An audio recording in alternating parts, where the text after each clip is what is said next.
The Halcyon Concord did not convene its grand deliberation hall for matters it considered settled, and on the night the human arrived, every delegate in attendance understood the matter to be very settled indeed. The hall itself was an instrument of intimidation engineered across 9 centuries, a vast inverted cone of black resonant basalt, whose curved walls had been polished until they returned a speaker's own voice back to them at a fractional delay so that any orator who lost confidence mid-sentence would hear their hesitation echoed and amplified, a structure that punished doubt the way a forge punishes soft metal. The seating rose in concentric tiers around a single sunken speaking floor, and the light came from below, from veins of cultivated luminescent mineral set into the stone, so that every face in the chamber was lit from beneath, every delegate cast upward into the planes of authority and judgment that the architecture had been built to manufacture.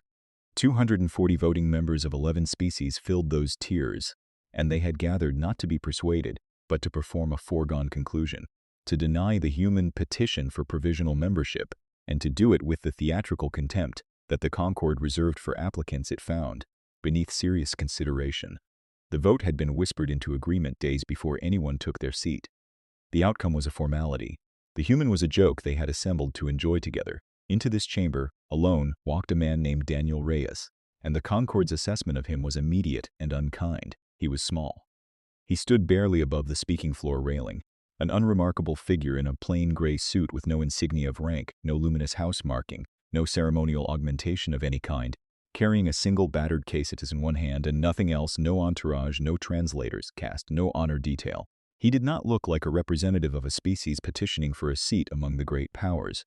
He looked, to the delegates watching him cross the floor, like a maintenance functionary who had wandered into the wrong room and had not yet realized his error. Reyes was 40 years old, with dark hair going gray at the temples and the kind of weathered, settled face that came from a life of solving small problems in difficult places, and when he reached the speaking floor and set his case down beside him, he did not square his shoulders or lift his chin or perform any of the postures that the Concord recognized as the prelude to a claim of importance. He simply waited, hands loose at his sides, watching the tears fill with the patient attention of a man waiting for a kettle. The presiding officer of the deliberation was a Valen matriarch named Sorovel Ashk, and she was the architect of the joke. The Valen were the oldest member species of the Concord, a tall and elegant people of pale luminous skin and slow deliberate movement, and Sorovel had governed the chamber's procedures for 60 standard years, with a precision that had calcified into something colder than discipline. She wore the deep indigo of the senior judiciary, her long neck rising from a high collar of woven silver thread, and her eyes, which were large and faceted, and the color of deep ice, fixed on the human, with an expression her own people would have recognized as the prelude to a hunt. Sorovel had not arranged this evening out of simple prejudice. That was the detail none of the watching delegates understood, and it was the detail that would matter most before the night was finished.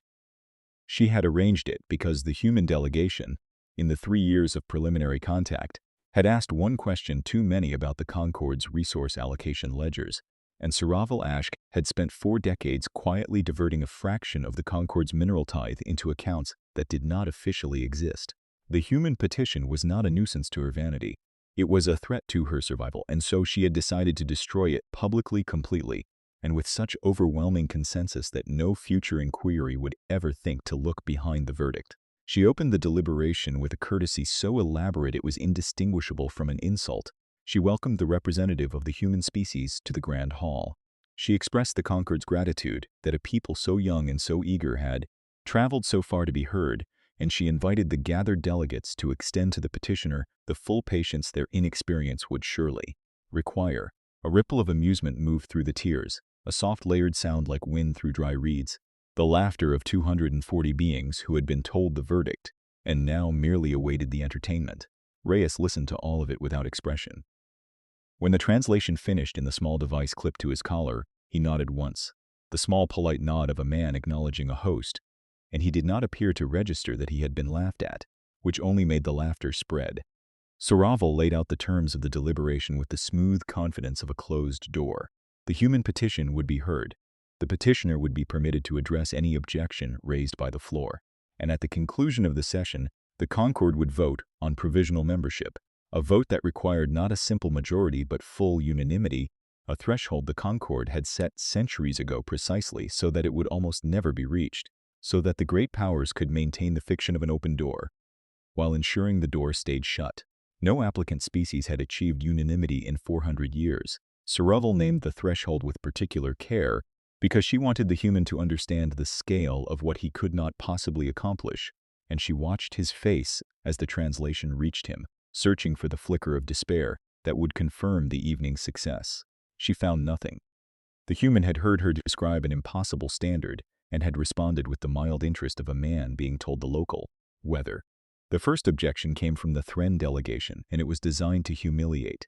The Thren were a martial people, broad and armored in chitinous plate, and their representative, a warcast officer named Drovik Hale, rose from the third tier and demanded to know what the human species had ever contributed to galactic civilization that would justify a seat among powers who had been crossing the void when humans were still afraid of their own moon. It was a question with no good answer, a trap whose every exit led to either arrogance or shame. Reyes considered it for a moment. Then he said, through the collar device, that humans had not contributed anything to galactic civilization yet, that they had been part of it for only a handful of years, and that he had come not to claim a debt the Concord owed, but to ask for the chance to begin paying one. He said it without heat, without defensiveness, the plain admission of a man who saw no reason to pretend. The chamber had expected him to puff himself up so they could deflate him. Instead, he had deflated himself before they could, and there was nothing left for them to push against, and for a moment the laughter faltered, uncertain of its footing. Drovik Hale, denied his prey, pressed harder. He asked whether the human was even authorized to speak for his species, whether a creature so small and so plainly insignificant could possibly carry the weight of an entire world's voice, and the warcast officer let his armored mandibles spread in the Thren expression of derision, a gesture the whole chamber understood. Reyes looked up at the towering armored figure and answered that he was not the most important person on his world, not by a great distance, that there were leaders and scholars and builders far more accomplished than himself, and that he had been sent precisely because he was ordinary, because his people had decided that the first human to stand in this hall should be someone the Concord could not accuse of vanity. He had been a negotiator of water rights disputes in arid territories, he said, a man whose entire profession was finding the agreement that two parties who hated each other could both survive. He had spent 30 years in rooms where everyone present wanted something incompatible, and he had learned that the loudest voice in such a room was almost never the one that solved it. The chamber did not laugh at that. The chamber, for the first time, because the human had described with unsettling accuracy the exact nature of the room he was standing in. Saraval Ashk felt the shift before anyone else did, a fractional change in the weight of the chamber's attention, and she moved to correct it. She thanked the petitioner for his candor and observed, with the gentlest possible cruelty, that candor was a charming quality in the inexperienced, but a poor substitute for the centuries of accumulated wisdom that membership in the Concord required. She invited the floor to consider whether a species so newly arrived, so manifestly underdeveloped, could be trusted with the responsibilities that came with a vote on matters affecting 11 established civilizations. And here she made her first error, though she would not recognize it as one until much later, because in her confidence she allowed the deliberation to move into the open floor, where any delegate could question the petitioner directly, believing that the accumulated contempt of 240 beings would overwhelm one small man through sheer volume. She had built a chamber designed to break the confidence of any speaker who faltered. She had not considered what that chamber would do to a speaker who never faltered at all. The questions came in waves over the following hours, and the human answered all of them. A delegate from the Lumith, a species of crystalline intelligence whose thoughts ran in cold parallel architectures, asked him to justify the human tendency toward emotional decision-making, the irrationality that the Lumith considered a fundamental species defect. Reyes agreed that humans were emotional, that they decided many things with their hearts that ought to be decided with their heads. And then he asked the Lumith delegate, with genuine curiosity, how a purely rational species decided which of two equally logical options to pursue when logic alone could not distinguish between them.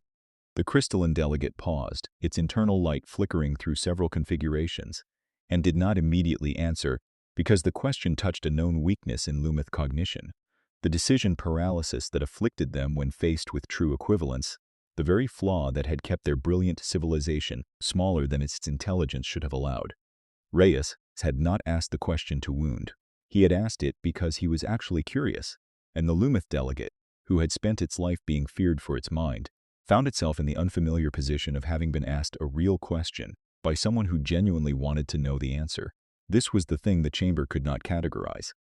They had prepared themselves for arrogance, for defensiveness, for the desperate self-aggrandizement of an inferior begging at the gate, and they had no protocol for a man who simply answered every question as if it were a reasonable thing to ask, who conceded every weakness without shame and inquired into every objection without resentment. The Concord ran on the currency of dominance, on the careful management of who could intimidate whom, and the human did not deal in that currency at all. He was not submitting and he was not challenging. He was doing something the chamber had no word for, which was paying attention, and the longer he did it, the more the delegates found themselves answering his questions instead of pressing their own, drawn into actual conversation by a man who seemed to have no interest in winning and an inexhaustible interest in understanding. Saravel Ash watched her deliberations slipping away from her, and she understood the mechanism even as she failed to stop it. The human was not persuading anyone with rhetoric. He was simply being so consistently, unguardedly reasonable that the chamber's hostility had nothing to grip. Contempt requires its object to perform some claim of worth that can be denied.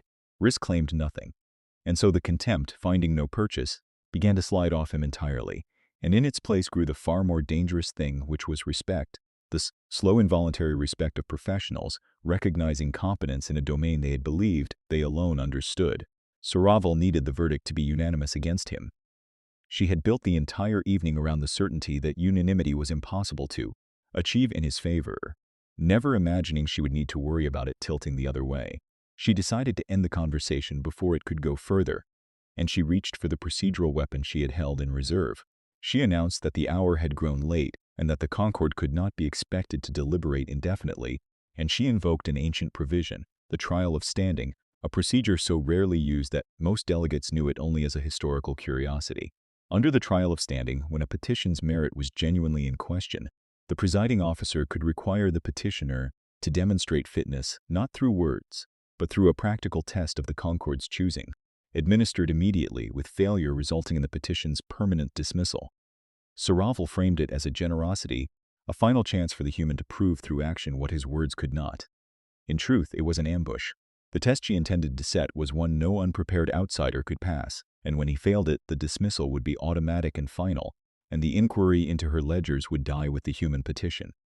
She declared the trial of standing invoked, and she watched the human absorb this new threat with the same maddening calm, and she allowed herself the first genuine smile of the evening.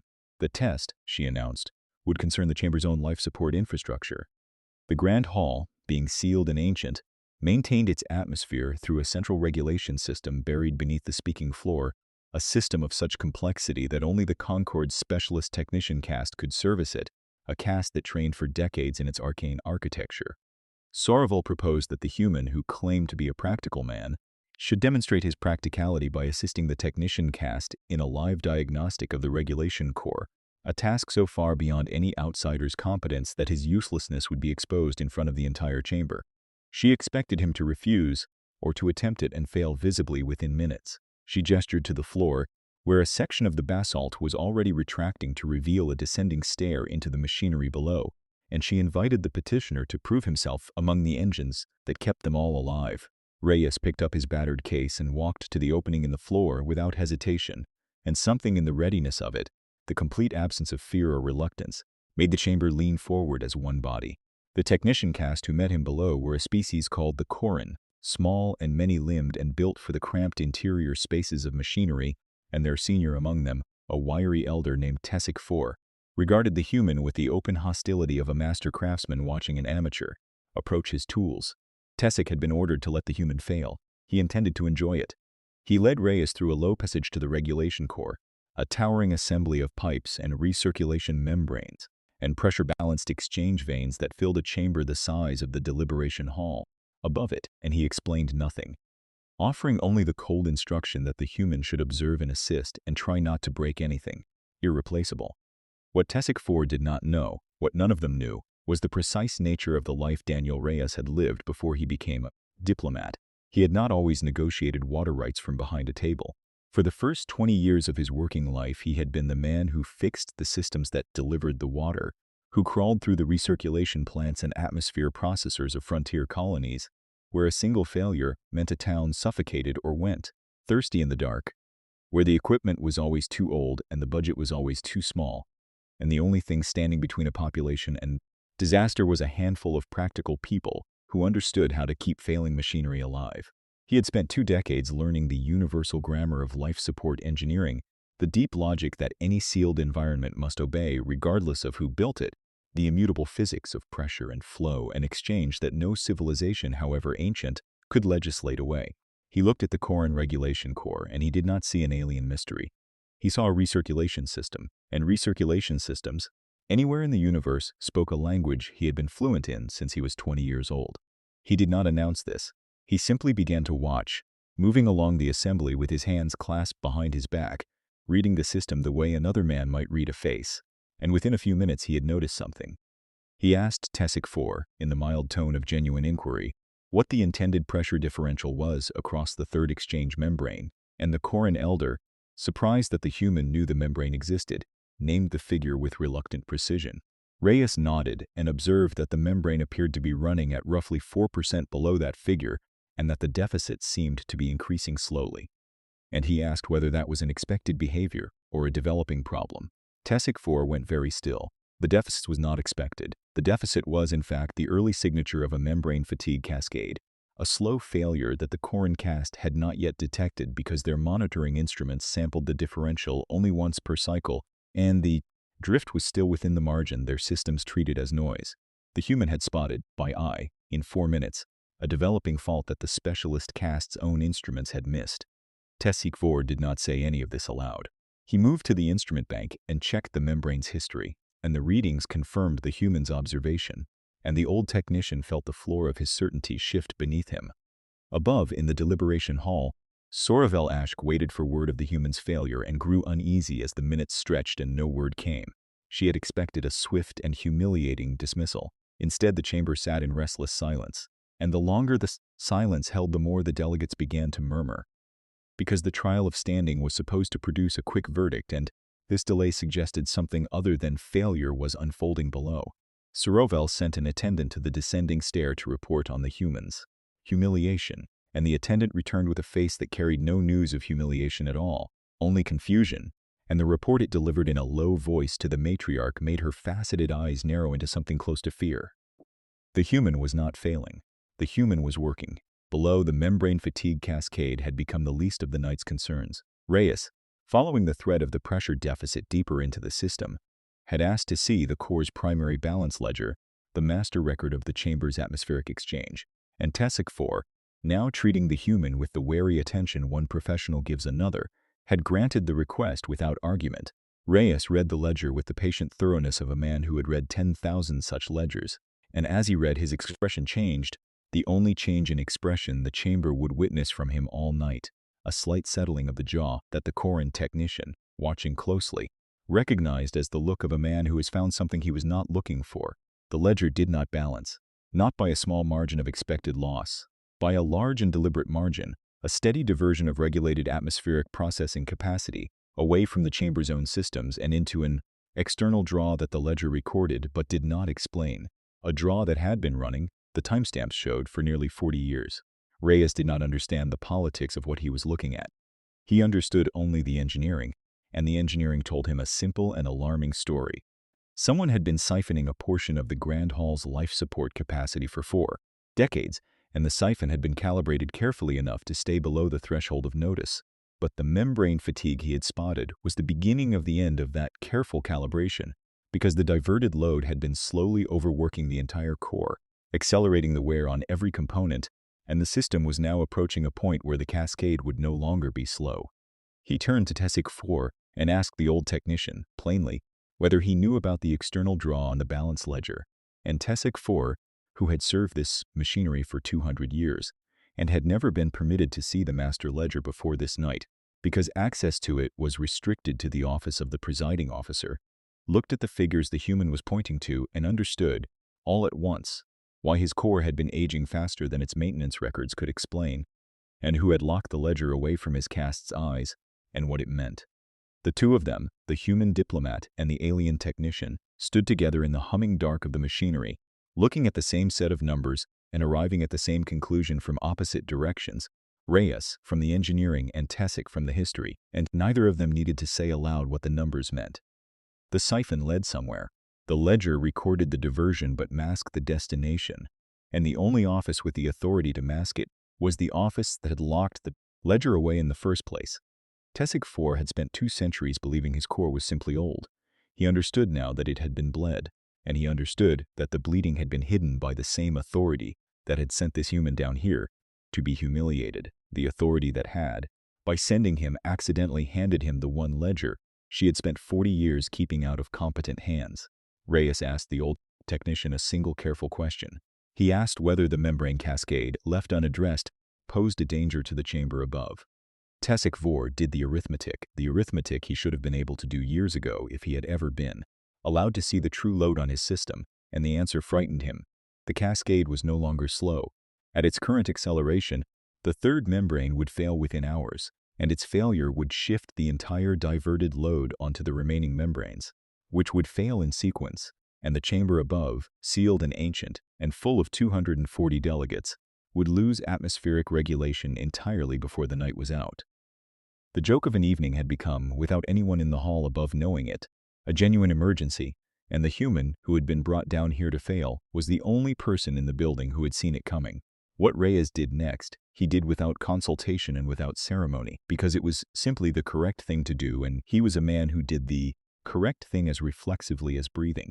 He opened his battered case. The case the chamber had assumed held documents or credentials, and it held neither. It held tools, the plain-worn universal tools of a life support engineer, the spanners and seals and diagnostic probes of his first profession, which he had carried with him to this alien hall out of nothing more than 30 years of habit, the same way an old sailor cannot leave port without checking the rigging.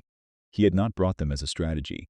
He had brought them because a man who has spent his life keeping people alive in sealed spaces does not walk into a sealed space without his tools. And he asked Tessic IV, with the easy courtesy of one tradesman to another, whether the old technician would permit him to help stabilize the membrane before it took the whole chamber down. Tessic IV, 200 years old and prouder of his craft than of his own life, looked at the small human and the worn human tools and the figures on the ledger. That proved the human had been right about everything, and he made a decision that no Corin elder had made in the recorded history of his caste. He stepped aside and offered the human his core. The two of them worked the next hour in the kind of silence that is not hostile but absorbed, the silence of skilled hands solving a hard problem together. Reyes calling out pressures and Tessic confirming them, the human's universal grammar of life support, meeting the Corin's intimate knowledge of this particular machine, and between them they did what neither could have done alone. Reyes could read the disease but did not know the patient. Tessic knew the patient but had never been shown the disease. Together they isolated the failing membrane, rerouted its load through a manual bypass that the original builders had installed and the centuries had forgotten, and halted the cascade with perhaps 2 hours to spare before the chamber above would have begun, slowly and without understanding why, to suffocate. And then Reyes did the thing that decided the vote, though he did not know it was the vote he was deciding. He did not race upstairs to denounce Soravel Ashk. He did not seize the ledger as a weapon, or burst into the deliberation hall with an accusation. He finished the repair. He checked every membrane, not only the one that had failed, and he found 2 more in the early stages of the same fatigue, and he stabilized those as well, because leaving a job half done was as foreign to him as bragging, and only when the entire core was sound, only when the 240 beings above were safe, whether or not they ever learned how close they had come. Did he gather his tools, close his battered case, and ask Tessic IV whether the old technician thought the chamber might want to know about the ledger? He left the choice to Tessic. It was the Corin's core, the Corin's history, the Corin's caste that had been deceived for 2 centuries, and Reyes, who had spent 30 years in rooms where people wanted incompatible things, understood that the truth would land with a weight that this old technician had earned the right to deliver, not him. Tessic IV ascended the stair into the grand deliberation hall ahead of the human, and the chamber, which had been waiting in growing unease, fell silent at the sight of him, because the technician caste did not address the full concord ever in 9 centuries of recorded proceedings. The old Corin walked to the center of the speaking floor where the human had stood hours before, and in the flat, unornamented speech of a being who had no rhetoric and needed none, he told the assembled delegates that the chamber they were sitting in had been within 2 hours of catastrophic atmospheric failure, that the failure had been caused by a 40-year, unauthorized diversion of the hall's own life support, that the diversion had been hidden in a master ledger, locked away from the technician caste by the office of the presiding officer, and that the only reason any of them were still breathing was that the human petitioner, sent below to be humiliated, had instead noticed in 4 minutes a developing fault that the Corin's own instruments had failed to detect, and had repaired it with tools he had carried into the hall out of simple habit, asking nothing in return, and claiming no credit. He laid the ledger figures before the floor. He named the timestamps. He let the numbers speak, the way the human had taught him by example, and he did not editorialize, because the numbers did not require it. The chamber understood the implication before Tesic 4 finished speaking. 240 delegates turned, as one slow body, toward the high seat of the presiding officer, toward Soraval Ashk, whose pale luminous skin had gone the gray-white of a Valen in mortal fear, and who understood in that moment that her 40-year construction had collapsed in the space of a single night, brought down not by an inquiry she could maneuver against, but by an engineering fault she had never imagined, exposed not by an enemy she could discredit, but by a small human who had not even known he was her enemy, who had simply been doing his job. She rose to defend herself and found that the chamber she had built to punish faltering speakers now punished her, returning her own unsteady voice back to her at a fractional delay, amplifying every tremor, and the elaborate courtesy she had wielded as a weapon all evening deserted her completely. There was no defense. The ledger was the ledger. The numbers were the numbers. The diversion led to her office and nowhere else, and the only question remaining was what the Concord would do about it. And that question was not the human's to answer, and he did not try. Daniel Reyes stood at the edge of the speaking floor, his battered case in one hand, and watched the Concord reckon with what it had been shown, and he said nothing at all. He had not come to expose Soraval Ashk. He had not known she existed until he read her crime in a balance ledger. He had come to ask his species be given a chance, and he understood with the instinct of 30 years in difficult rooms that this was the moment to be silent, to let the chamber arrive on its own. At the conclusion he could feel forming in the air, because a verdict the Concord reached itself would hold, and a verdict he argued them into would not. So he waited, hands loose at his sides, with the patience of a man waiting for a kettle, while around him the oldest deliberative body in the region restructured its entire understanding of the evening. The Threnmore cast officer Drovik Hale was the first to move. He rose from the third tier, his armored frame unfolding to its full towering height, and he addressed not the human but the chamber, and he said that he had asked the human earlier what his species had contributed to galactic civilization, and that he wished to amend his question, because in the past hours the human had contributed the continued existence of every being in this hall, and Drovik Hale did not know what the Concord called that, but on his world it was called the highest debt one being could owe another, and the Thren did not vote against those to whom they owed their lives. He declared his vote in favor of the human petition, and he sat down, and the sound of his armored bulk settling back into his seat was the loudest thing in the chamber. The Lumith delegate moved next, its crystalline structure cycling through configurations of light, and it stated in the cold parallel architecture of its kind that the human had earlier asked it how a rational species chose between two equivalent options, a question it had not answered because it had no answer, and that it had spent the intervening hours considering the question, and had concluded that the human's own conduct this night was the answer, that when logic could not distinguish between two paths, a being chose the one that kept others alive, and that this was not emotion as the Lumith had always dismissed it, but a higher form of reason the Lumith had never learned to compute, and that a Concord which did not include a species capable of teaching it that would be a poorer Concord. It cast its vote in favor. The decision paralysis that had haunted its kind for 1,000 years had, for one being on one night, resolved itself, and it had been the human's question that resolved it. The votes came after that not as a flood but as a procession, each delegate rising to declare in favor, some citing the rescue, and some citing the conduct, and some citing simply that they had watched a small, unarmed creature stand in a chamber engineered to break him and refuse to be broken, not through defiance but through a steadiness they had never seen and found they wanted to understand. The Corin caste, who had no vote in the Concord, stood in silent ranks along the lower wall, and Tesic 4 stood at their head, and the human noticed that the old technician was watching him, and that the watching no longer carried the hostility of a master guarding his tools, but something else, the recognition of one craftsman for another, which among the Corin was the deepest regard their culture possessed.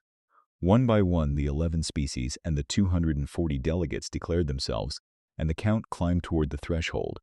No applicant had reached in 400 years, and Saraval Ashk sat in the high seat she would not occupy again, and watched the impossible standard she had named as a weapon turn, vote by vote, into the human's vindication. It was past midnight when the final delegate cast the last vote, and the Count stood at 240 in favor and none against. And the Grand Deliberation Hall, which had been built across 9 centuries to manufacture authority and judgment, and the careful management of fear, sat in a silence it had no architecture for, the silence of a chamber that had changed its mind. Saraval Ashk was escorted from the high seat by the judiciary of her own people, and that reckoning unfolded in its own time and its own place, separate from the floor where the human still stood, because the Concord understood, as the human had understood below, that the matter of the matriarch's crime and the matter of the human's worth were 2 different matters that deserved 2 different rooms. Daniel Reyes was informed, through the small device at his collar, that the human species had been granted provisional membership in the Halcyon, Concord by unanimous vote, the first species to achieve unanimity in 4 centuries, and the chamber waited to see how the small creature would receive the honor it had spent the evening certain he could never earn. He received it the way he had received everything else that night. He nodded once, the small polite nod of a man acknowledging a host, and he thanked the Concord for the chance to begin paying the debt he had spoken of at the start. And he picked up his battered case, the case that held his tools and not his credentials, and he prepared to leave the hall the same way he had entered it, alone and unremarkable and carrying nothing but the means to fix whatever was broken. Tessic 4 stopped him at the edge of the speaking floor.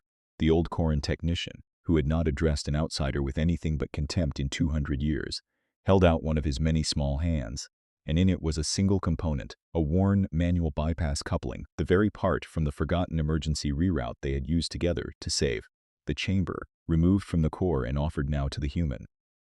Among the Corin there was no word for what the gesture meant, because the Corin did not give away pieces of the machines they tended, ever, the way a Valen would not give away a piece of their own luminous skin. Reyes looked at the coupling, and he understood that he was being given something that had no equivalent in his own culture, and needed none, and he took it from the old technician's hand, with the care a man uses for a thing he knows is precious without being told its price. He did not make a speech about it. He closed his weathered fingers around the worn coupling, and he met the old Corin's eyes, and Tessic 4 met his without the assessment of a master measuring an amateur. And for a moment the 2 of them simply stood there, the human diplomat and the alien craftsman, holding between them the small piece of metal that had kept 240 beings breathing, and that was the whole of it, the entire conversation, complete and requiring nothing further. Reyes walked out of the Grand Deliberation Hall into the cool corridor beyond, past the tears that had laughed at him and voted for him in the same long night, and he turned the worn coupling over once in his hand, feeling the familiar shape of a thing built to be relied upon, and then he slipped it into his pocket where it would stay, and he went to find his quarters, an ordinary man, at the end of an ordinary day's work, carrying his tools and one small piece of metal that meant more than any credential he could have brought, while behind him the oldest chamber in the Concord held a silence that was no longer cold, lit from below, waiting for whatever it would have to learn next.